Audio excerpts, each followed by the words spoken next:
Hi, this is Joe Chambers. Welcome to Musicians Hall of Fame Backstage, the Vault Series.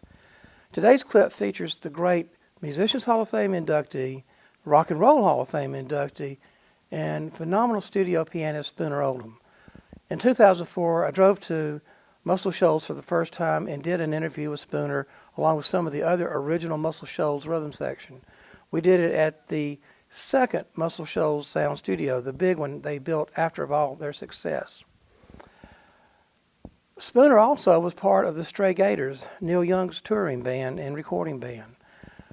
A lot of people have asked, show more of your inductees playing their instruments. So we dug deep in the vault, and thanks to Sherry Buttrey, drummer Kenny Buttrey's wife, she donated this rare video backstage of Neil and the Stray Gators performing live, and also a real rare insight into the band after hours, their camaraderie, their true love of music, and Spooner playing some of his classic piano with some of the guys just sitting around and having a good time and trying their best to sing like Aretha Franklin.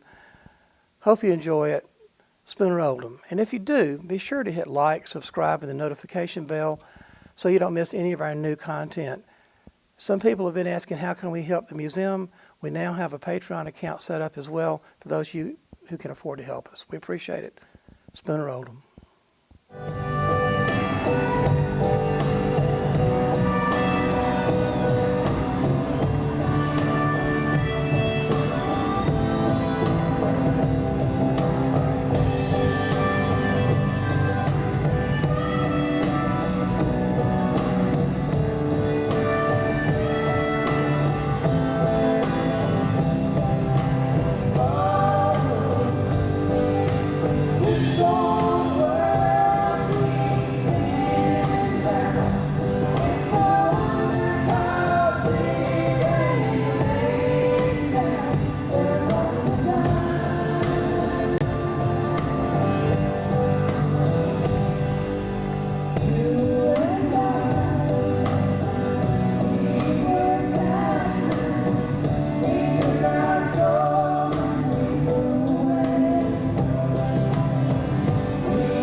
Um, what's your full name and where you from? And we'll start there. All right, Joe. It's my full name is Dewey Lyndon Oldham or Oldham Jr. I'm from Center Star, Alabama, originally. I was born in Sheffield, Alabama, hospital here, and Spooner's a nickname I got in the 5th grade. That was my Charles next question. Phillips gave me that because, well, you know, I had like a cataract on my pupil, my right eye, and he asked why it was there, and I said, well, I was a little 2 or 3 year old. I was a little toddler, climbed up on the kitchen stove. There appeared to be an empty pan. I pulled it over, a spoon fell out, hit me in the eye and blinded me. So he thought it was funny, and I hated him for a couple of weeks. I'd avoid him in the hall, and later when people called me Spooner, I realized they just liked the name. They didn't know the story, you know, so Is that a true story? That's a true story, and I quit feeling badly about it and just accepted it, you know. Who were some influences of yours? Well, the obvious for my time frame, Ray Charles, Jerry Lee Lewis, Pig Robbins, Floyd Kramer, Roger Williams, Ahmad Jamal, and on and on and on, you know. And what's your earliest memories of playing keyboard? And was that was that also your first instrument? Was keyboard? No, my first instrument I learned to play a little bit was a mandolin, and I think it's because my dad played mandolin. He was in a band with his brothers, and but the first instrument I actually bought. I was picking cotton one weekend. Back then we could, in Alabama, they pick cotton and you make like $3 for each 100 pounds of cotton you picked. And Bill Patton, he picking in the row beside me there, and he said, I got this guitar I like to sell somebody. It's like $12. And it's just, I said, oh yeah, well, what is it? Stella. I'll take it. And I took that thing home. Little did I know, I didn't know anything about guitars or pianos or mandolins or much. And those strings are so high off the fret, they're really difficult to play, but it was a great learning tool because I was determined to learn some basic chords, and I had the calluses and it hurt to play. And I kept struggling until I could play G, C, and D, and A, and E, F, and all that stuff. But that was a good learning experience because now, as a keyboard player, if I'm standing beside somebody singing up there on stage with a guitar, and they don't have time to rehearse, if he'll just sort of lean toward me a little bit, I can tell if it's G or E, you know, I can look at the guitar. So that's a blessing many times on the cuff. What got you to playing piano or keyboards? Well, I had learned to play a little guitar, a little mandolin, because my dad played. I got him to show me some chords, even though his right arm and leg were paralyzed from war injury, World War II, Battle of the Bulge stuff. And he, but about the 8th grade, Ronald English and I were walking down the hall at Killen Junior High School, and he had this wonderful, like, speaking voice. I thought he might grow up and be a sportscaster because he loves talking about sports and just had a good radio style voice, I thought. So the very next thing that happened, we approached this empty room and it had an upright piano. And I said something like, at that time, A Whole Lot of Shaking by Jerry Lee Lewis was popular on the radio. And I had a little of it going in my head, and I said, you sing any Ronald English? And he said, a little bit. You know any of that Whole Lot of Shaking going on, Jerry Lee Lewis? A little bit. I said, I'd love to let's see if we can sit in there and play a little bit. So we just started. I don't think I ever played a piano. And got that little romp going a little bit, and he started singing, and we liked it so much, we said, well, what about let's get together like Thursday night and see my cousin Bruce Oldham plays guitar. He's got a Stratocaster, see if he's interested, and we'll try to start a band. Well, we did meet up, and I think the very next week we thought, well, I don't know exactly how it came to be, but Roger Hawkins joined our band. He was like 13 or 14. And then we practiced 2 or 3 weeks, and it was going. We learned 2 or 3 songs, and we were learning our instruments and each other. And next thing I remember, one of us said, well, to have a real full-fledged band, I think we're going to need a bass player. And we I don't know, called Junior Lowe, and he showed up the next Thursday night at my cousin's house. Well, it was afternoon, and I saw him coming down that driveway and dust flying behind his car and that big bull bass tied on the top of his car. Well, we really got to romping then, we was having fun. What was your first memory of playing in front of somebody, or in front of an audience? Oh, I don't really have a, well, probably my first monies I made, and I felt like, well, if this is what being a professional musician is, I might like this. $12 at Collingwood, Tennessee, me and Ronald and Bruce, and I guess Junior, and Mr. Hawkins, John, Roger's dad, John Hawkins, he was a shoe salesman at Katie's Shoe Store. He managed the group at that time. He booked this gig at, what do you call it when you get a class and they have a little program, $25 each, and we thought we was really doing something. And they sat there and clapped, and we'd do our songs we'd learn. It was fun. And so what took you to being in the studio?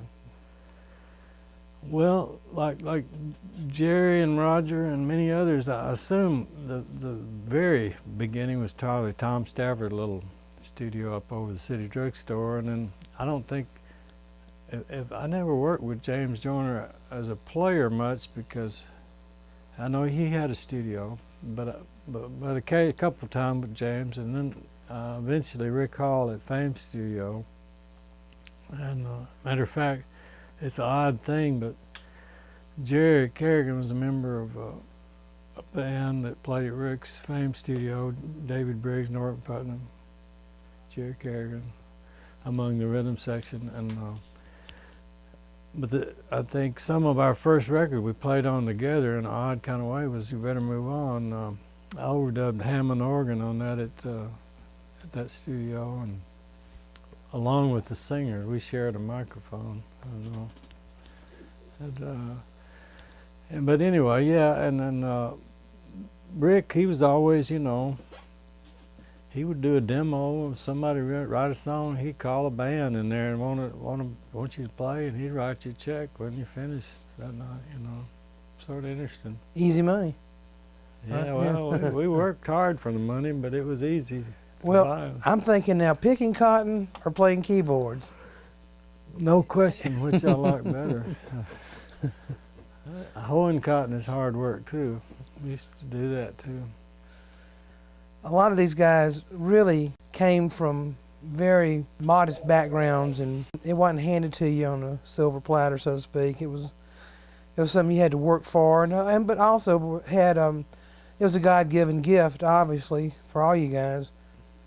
Yeah, I think you're right about beginnings and endings, or and in betweens. You play a little bit, you have a little fun, make a little money, and but yeah, there's times when we might rather watch a ball game or watch a cartoon on TV than practice with the band, learn a new song, But once you get there, you realize it's for purposes, for the betterment of mankind in a small kind of way, Not at all putting down anybody else's line of work, but how many people other than a doctor or maybe somebody that comes up with a vaccination or something like that can affect so many people's lives in a positive manner?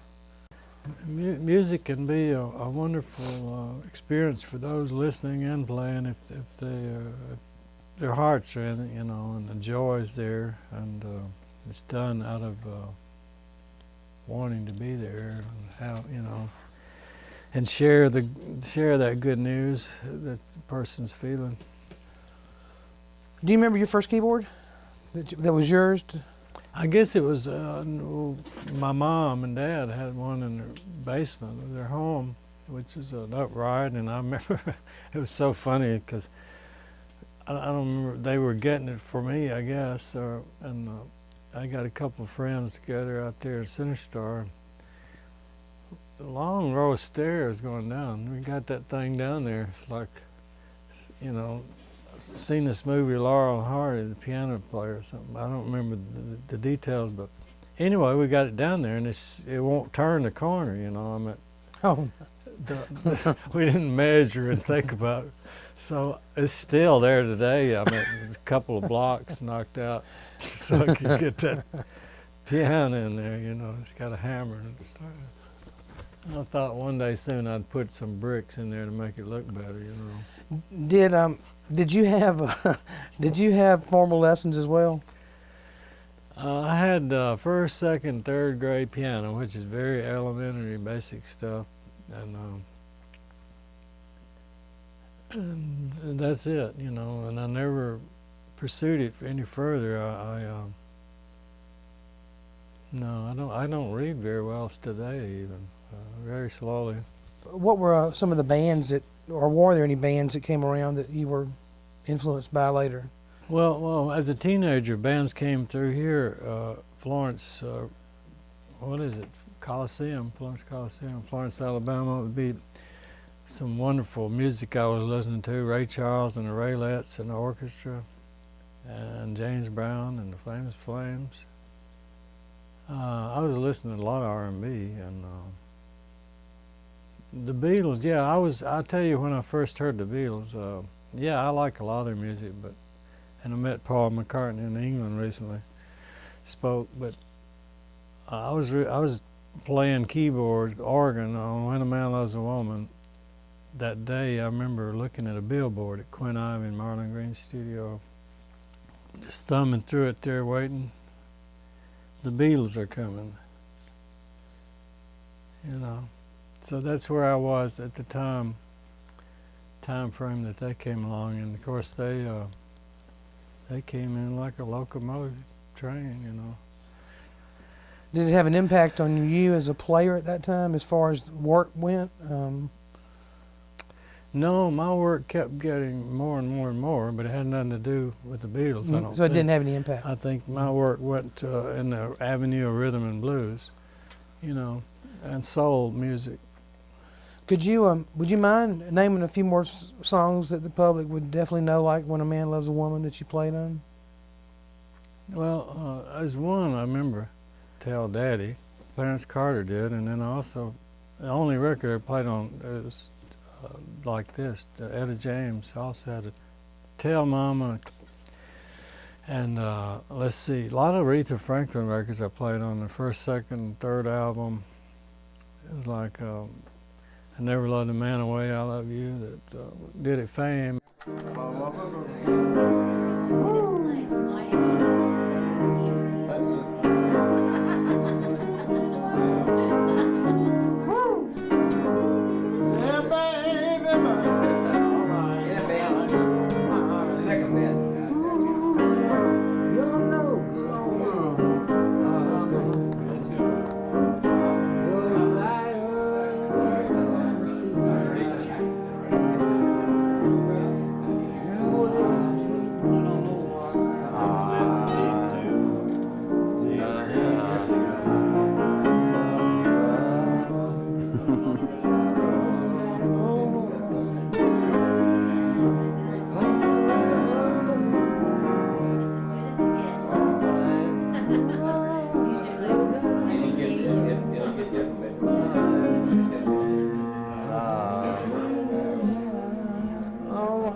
And then later went to Atlantic Studio in New York, I think there was 9 singles. I don't try to name them all, but like Chain of Fools, Respect? Respect, yeah, The Natural Woman.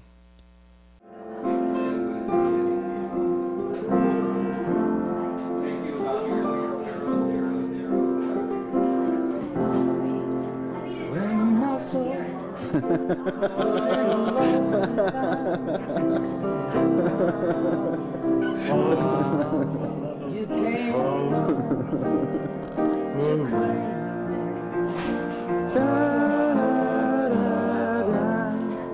I didn't know just what was wrong with me.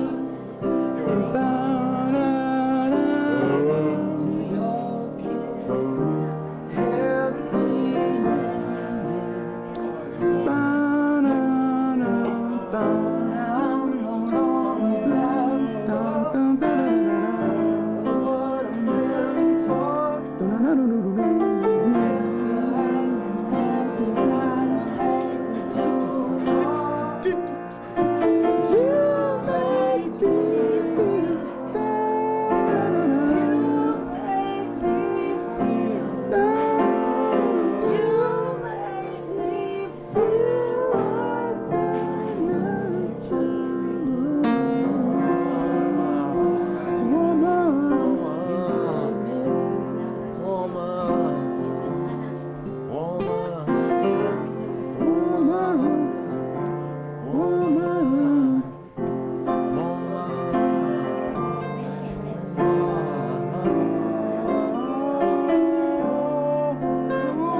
looking out on the rain. That's our opening song tomorrow night. The whole show. I used to feel so uninspired.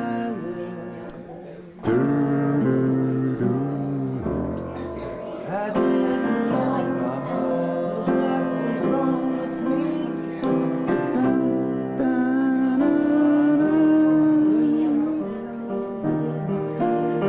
So tired.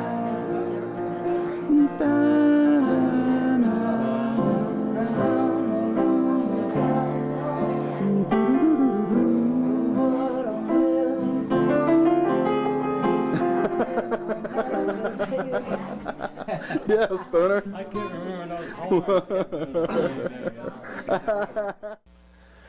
And Jimmy Hughes, I got the overdub with Jerry Kerrigan and Davy Bruce on that record. That was the first, the second R&B style record out of Shoals area here, I think.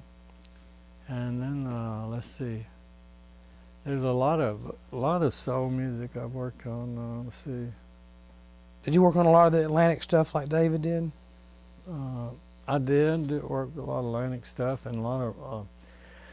Also moved to Los Angeles while I got married. My wife Karen and I moved there, and I worked a lot at Amigo Studio at Warner Brothers in North Hollywood, like Arlo Guthrie things, and City of New Orleans. I think I played on that.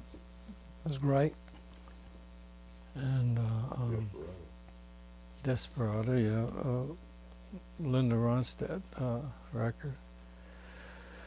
So I got out there and sort of changed gears a little bit, or they, the gears were already changed.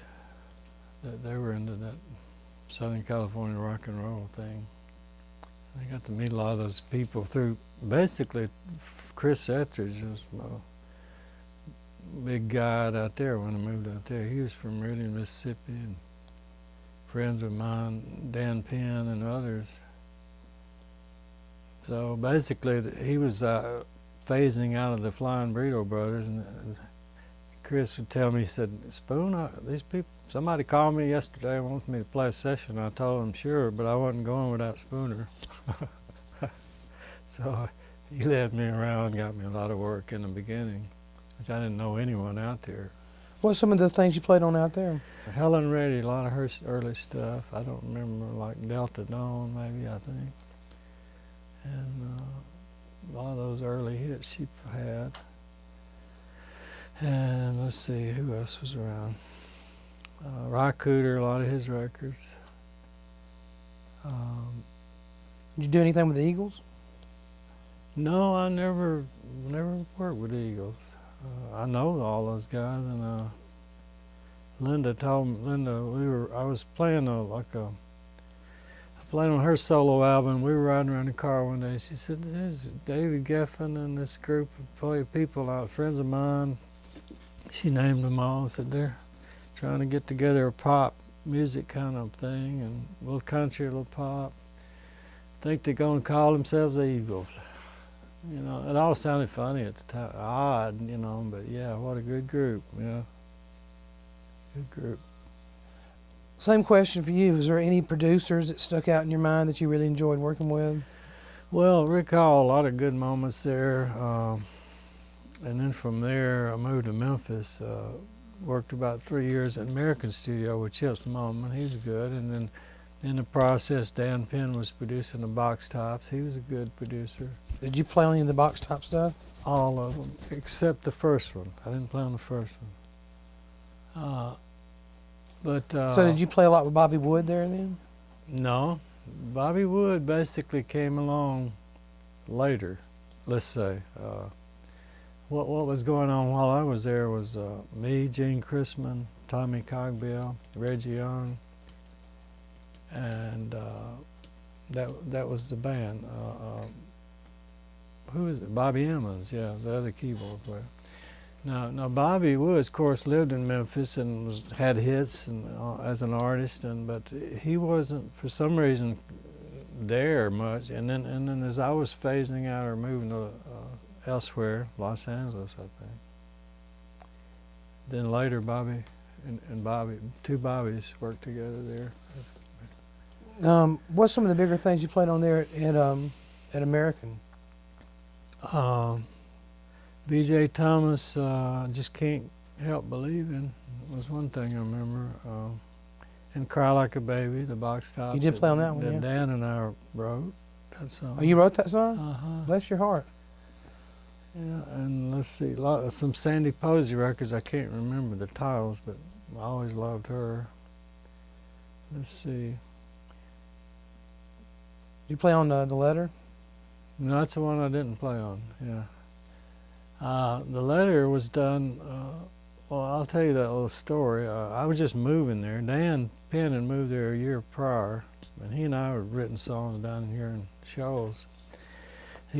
Well, anyway, he got up there, and that group, the Box Tops, formulated between he and Chips and a DJ.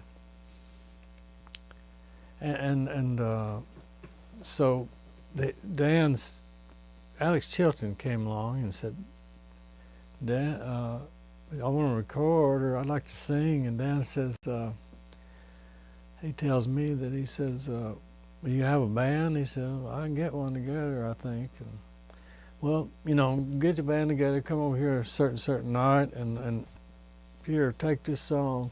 It was a demo by Wayne Carson, The Letter. Learn that and play that, and we'll see what happens. And that was the Box Tops. Recorded that. Of course, later they added the violins and the horns and the voices. So yeah, that was a wonderful record, yeah.